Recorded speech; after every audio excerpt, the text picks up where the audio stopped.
Hello, welcome to Alyssa Jean's Reviews, and welcome to my video on Trans Awareness Month and just kind of my ramblings in the general topic of Trans Awareness Month, which is November 2023.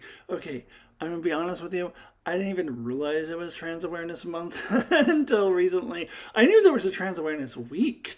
I didn't know that they were calling the whole month Trans Awareness Month. Honestly, I think it's more for you cis people, but I do think it's very important. And so I didn't honestly know what to call this video because it's just going to be my usual ramblings about my transition and various things. And Trans Awareness Month seems like a good title. I don't know. And I am going to answer some questions at the end of this video, one of which was submitted by my longtime subscriber, Brandon Neal Howells, and also another couple questions that I found for myself that I just want to answer because I found a meme that another trans woman had posted in one of the Facebook groups that I belong to, where it was just a whole list of questions that she was willing to answer in honor of Trans Awareness Month. Like, if you guys want to know, just ask these questions. If I had seen that meme before, I might have just posted that and say, hey guys, you want to ask any of these, let me know. But I didn't. So I just handpicked a couple that I wanted to answer. So I'll do that at the end of this video. Did have one topic I wanted to ramble about a little bit before I get to that question and answer part of the video at the end.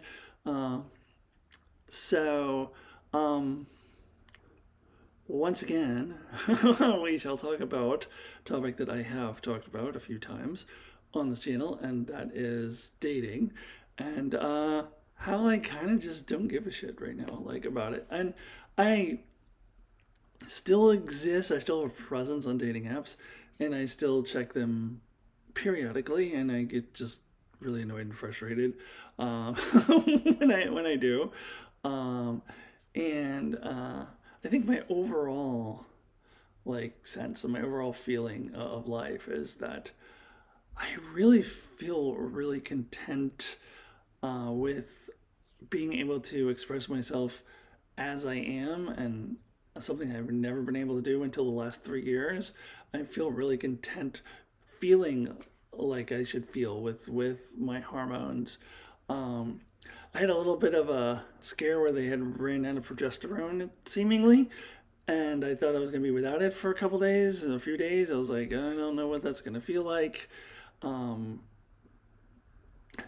Turns out that I was able to get the progesterone, so did not ever have to go without it. So yeah, and honestly, I heard this thing before Thanksgiving. There was one of my friends was talking about there was this thing going around where I don't know who it was. Somebody predicted that doomsgiving and that Russia was going to nuke Germany and I was going to start World War III and we're all going to die, and that was this prediction that somebody had made a while back or whatever.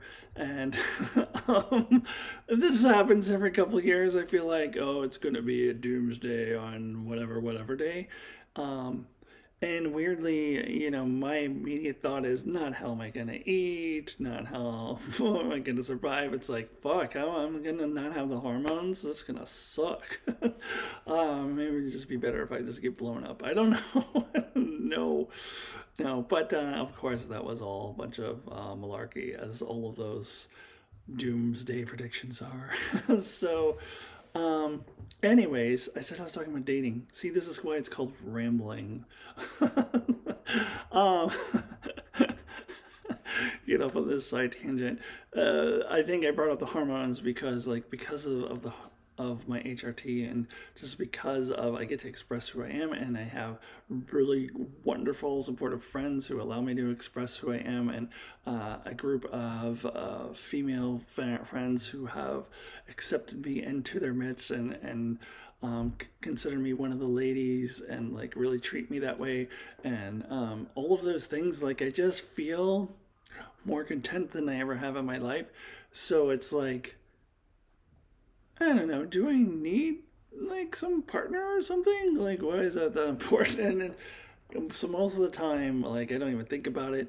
Um, I'm not a very I'm not a person who's really driven by sex either, and I'm not asexual. Like, if given the opportunity under the right circumstances, I'd be all for it. But as I'm not motivated by it, never really was, honestly, all that much. Even when I had testosterone coursing through me, um, but yeah. So Uh, I do like to check the apps every once in a while, but other than that, like, I'm just pretty content. And then I will say, I do think sometimes about the what ifs. And this actually, when I think about it, just kind of like makes it seem like stressful and a hassle. And then I go back to, what do I need that for? But like, um, if I were to pursue that with a person, I feel like I would be missing out on something, whichever way I went, because I have two choices. I could be involved with a woman in a queer relationship, or I could be involved with a man in a kind of pseudo hetero relationship. And I say kind of pseudo because I'd probably be more interested in a queer man, bisexual, pansexual man. I would want there to be a queer element in it, ideally, but it would be a hetero relationship. And like, so those are my choices. Those are both brand new things to me because all I've had my whole life is, as far as relationships go, anyways, is male or female relationships where I am the male. And that's finished. That's done. I'm never doing that again. That's ship has sailed. So, um, regardless of which way I went, it would be a new thing for me. And I have dipped my toes in both of those waters, but haven't gone full relationship in either direction. But if I were to, I would feel like I'm missing out on the other thing. So I feel like I might be possibly open for the first time to non monogamy in some form. I've always been monogamous, but I don't know. Again, when I think about it, I was like, oh, that seems like a lot of stress. Yeah, I don't know. I know it wouldn't be if the situation arose. It would be fine. But, um, so, yeah, I don't know. And I consider myself different than other bisexual people because I feel like, um, you always hear that bisexual people, when they're in a relationship with a woman, they're still bisexual, and then when they're in a relationship with a man, they're also still bisexual, but they're committed to that person. And I get that, but I think those people got opportunities to explore both in their youth, maybe before they like pick one or the other or commit to one or the other. And maybe some of those people are still in poly type relationships and get to explore both sides. But I don't know if you're committing to one but still are attracted to the other. I feel like you've probably maybe gotten some satisfaction in both, and I haven't really. Because what I'm looking for is, and I'm sure I've talked about this before on my channel, is like an actual deep connection with a human if I were going to do that, and it's also partially why maybe I don't care as much because I have that in the form of friendships, many really deep friendships. Um, so if I were ever going to go in like romantic sexual side of things with people, I would also need it to be like a deep connection with someone. And let me tell you, dating apps is not the place to find that, especially not with the men. Uh, my dudes, I don't know what your guys' problem is. Um, yeah, and I've talked to a lot of cis women who have similar experiences with dudes on dating apps, but I feel like it's particularly been worse for me because they all see me as a fetish for whatever weird reason. Um, so let me ask you guys this: do all men just have the assumption that all trans women are sexualized beings who have fetishes and are just really driven by sex and are really sexualized? Because I'm getting that impression, at least for me, because I was talking to a guy a couple months ago on a dating app, and he was so close to going on a date with me because he didn't bring up sex, and then just right at the very end, right before we had finalized our plans, he was like, "I hope you're watching porn right now." And I'm like, "Porn? like, why would you even say that? Like, so it's like the just assume all trans women just watch a lot of porn, I guess, and maybe most of them do. I don't know. I don't. But this seems to be an assumption, at least the weird dudes on dating apps seem to have. Um, so, can we just like have a real conversation? And the thing is, I've found those kind of connections with men and women, mostly women, um, that are friendships, and that's why I kind of feel satisfied with my friendships because I have that. Um, Anyways, I think this rambling needs to be switched on over now to my questions because otherwise I'll just ramble on and on forever and ever. So let's uh, answer some questions. One of them was submitted by a subscriber, and the other two are just ones that I wanted to answer. So let's get into that. Okay, so let us begin with a question from my old time subscriber, going way back to the Acton Tomco days, Brendan Howells. I guess now it seems like your handle is Brando64. So Brando64.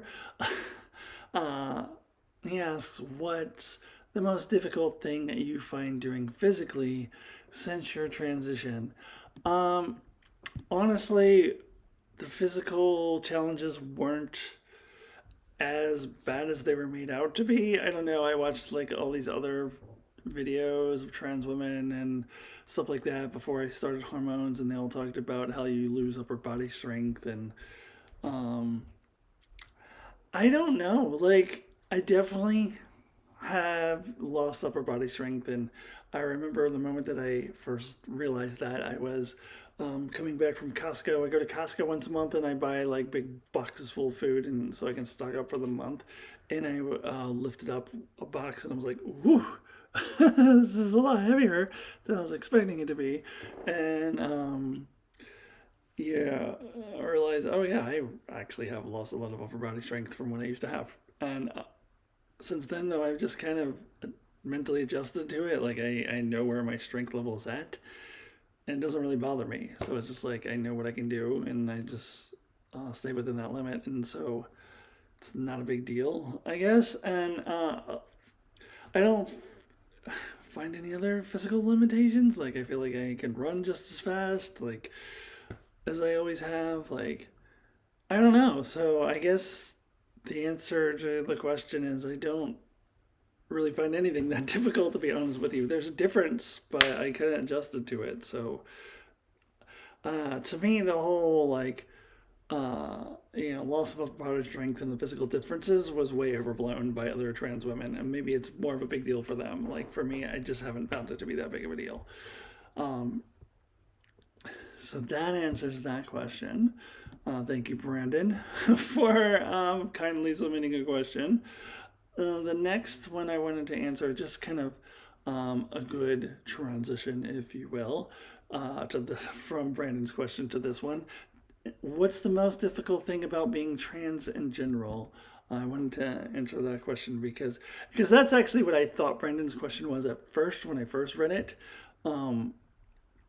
And I was preparing an answer for that, and then I read it again. I was like, oh no, he's asking about the physical aspect, so I better make sure that I'm answering the correct question, or otherwise I'm going to look like an idiot answering the wrong question. But then I had come up with this answer, and I was like, well, I want to answer that now too. And it turned out to be like on that list of questions that I mentioned that somebody posted on a meme. So I was like, yeah, I'm going to take that, and I'm just going to answer it anyways. So I think generally the most challenging aspect for me about transition was changing the way that I relate to people, both in friendships and in strangers. Now, as I talked about earlier, I have great friendships, so that went swimmingly well. I mean, I became much closer to my female friends than I ever was before. Some of my male friends I'm not quite as close to anymore. We're still close, but not as close because we don't have that male to male connection anymore. But I've also made new male friends. Actually, one in particular who I would consider one of my best friends, who has only met me as Alyssa, and so I have that kind of new sort of male female connection. Um, so I've really settled into a groove now after 3 years, but I like finding all that and like fishing and reaching, and that was challenging. And then even more so with strangers, like at first at the beginning of my transition, like forgetting that people are actually no. Let me actually. At first, I was hyper aware because I was nervous, and then once I kind of settled in, then I would just sort of act normal and just sort of forget that people view me differently than they used to. People on the outside see me as a different person than they did when I presented male and had a beard and all of those things. So, um, kind of adjusting how I relate to strangers, people in the community, people at grocery stores, the cashiers, people at restaurants, servers, bars, and just people I meet at bars as fellow patrons, those sorts of things, just relating to people I meet at shows, just all those sorts of things. I think I'm settled in a pretty good groove now, like I said, but it was sort of a fishing and figuring things out sort of thing. So for me, that was actually the most challenging thing. And I didn't get to do it at first because at the beginning of my transition was COVID. And so mostly it was like going in the grocery stores wearing masks. So it was delayed, like getting to actually um, do that. And yeah, and it's weird. Like I am in a point where I am, within the local scene of the Fish and Grateful Dead, like jam band scene in my local area. Um, there are a lot of people who know who I am and will call me by name, and I don't know who the fuck they are because I stand out. I'm the only 6'4" trans woman in that scene, I promise you. And so I stand out in their minds. And if they had a conversation with me, they're gonna remember. They're gonna remember my name, like, oh, the only 6'4" trans woman in this scene, in the jam band scene, in this town. And from my perspective, all you cis people are, you just kind of all blend together. All you white cis people in the jam band scene kind of just all blend together. I mean, there's the women and there's the men, but they all just kind of blend together. And I talk to so many of them. And so this is new to me because I was never a very social person. So I'm not used to, I'm still getting used to, like, everybody know who within the scene, not everybody, but a lot of people know who I am. This is never been really the case before, so that's a new thing for me. Um, and I wouldn't say it's difficult; it's just interesting.